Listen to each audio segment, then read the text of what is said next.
Hello everyone, I hope you all are good. आज का हमारा टॉपिक है दिस एंड इट। ठीक है, बहुत सारे बच्चों को कंफ्यूजन रहता है कब दिस यूज करें और कब इट यूज करें। ठीक है, अब दिस इज अ बुक बोले या इट इज अ बुक बोले, दिस इज अ कार बोले या इट इज अ कार बोले, दिस इज अ डॉग बोले या इट इज अ डॉग बोले, दिस इज अ फैन या इट इज अ फैन। तो ये बहुत बड़ी कंफ्यूजन है जहाँ बच्चे बहुत सारी मिस्टेक करते हैं। कभी वो बोलते हैं दिस इज अ कार और इट इज अ कार, कभी वो बोलते हैं दिस इज अ बुक और कभी बोलते हैं इट इज अ बुक। लेकिन जब वो बोलते टाइम उन्हें बहुत कंफ्यूजन रहती है, क्या मैंने सही बोला, क्या मुझे यहाँ पर दिस लगाना चाहिए था या मुझे यहाँ पर इट लगाना चाहिए था। चलो बिना देरी के दिस और इट का कंफ्यूजन को दूर करते हैं।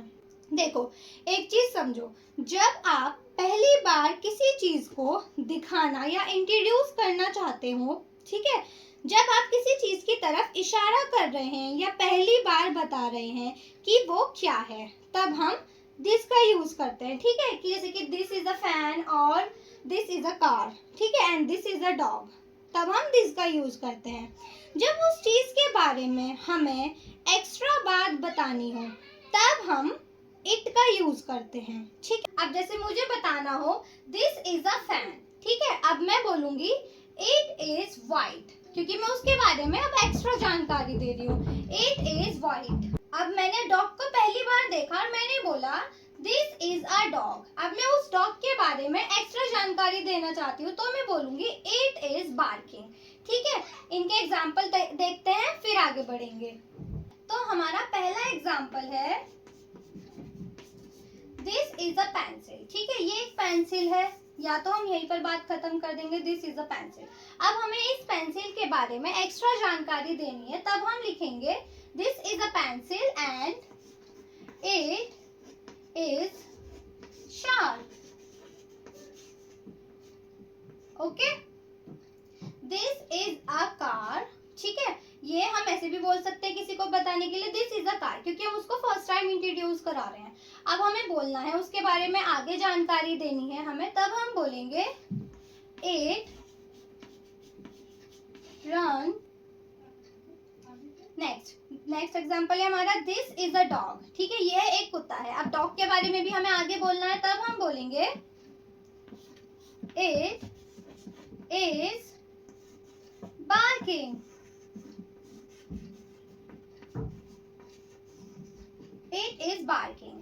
दिस इज अ फैन, और फैन कैसा है, it is white. White, black, brown, जो भी आपको आगे जानकारी देनी हो। आपका कंफ्यूजन दूर हो गया होगा। जब हमें किसी चीज की एक्स्ट्रा जानकारी देनी हो तब हम इट का यूज करते हैं। ठीक है, अगर हम किसी चीज को फर्स्ट टाइम इंट्रोड्यूस कर रहे हैं तब हम दिस से यूज करते हैं। ठीक है, एक और एग्जांपल लेंगे हम आगे। मैं आपको एक और इंटरेस्टिंग चीज बताती हूँ। अब आप देखो, यहाँ पर दो क्वेश्चन है। किसी ने हमसे पूछा what is this in your hand, यानी तुम्हारे हाथ में क्या है। अब आप एक चीज देखो, यहाँ पर जो चीज है वो इंट्रोड्यूस हो चुकी है दिस से। अब आपको आंसर देना है, यहाँ पर कंफ्यूज नहीं होना है कि अब मैं दिस लगाऊंगा या मैं इट लगाऊंगा। अब आपको जब देखा आपने दिस इंट्रोड्यूस हो चुका है, तब आप आंसर देंगे इट से। तब आपका आंसर होगा it is an eraser. It is an eraser. Clear? Next है हमारा इज दिस योर नोटबुक। यहाँ पर भी हम दिस को इंट्रोड्यूस कर चुके हैं। अब हमारा आंसर होगा यहाँ पर yes, it is my notebook. Yes, it is my notebook. Clear guys? यहाँ पर भी हमने देखा कि यहाँ पर दिस इंट्रोड्यूस हो चुका है फर्स्ट टाइम, इसीलिए हम आंसर देंगे इट इज से। ठीक है, और यहाँ पर भी क्वेश्चन में दिस पूछ लिया गया है, तो हमारा आंसर होगा इट से। ठीक है, अब मैं आपको कुछ क्वेश्चन दूंगी करने के लिए, आपको उनकी प्रैक्टिस करनी है और मुझे कमेंट में बताना है यहाँ पर दिस आएगा या इट आएगा। देखो, मैंने यहाँ पर प्रैक्टिस के लिए आप लोगों को दो क्वेश्चन दिए हैं। ठीक है, अब आपको इसमें फिल करना है कि यहाँ पर दिस आएगा या इट आएगा। अब आपको यहाँ पर दिस और इट का यूज करके इस पूरे सेंटेंस को कंप्लीट करना है। यहाँ पर 2 सेंटेंस है, फर्स्ट एंड ये सेकंड, ठीक है। और कमेंट करके मुझे बताना है, मैं आपको चेक करके बताऊंगी आपने सही किए हैं या गलत, ठीक है। अगर आपको वीडियो पसंद आई हो तो please like, share and subscribe to my channel. Thanks for watching, bye bye guys, see you tomorrow.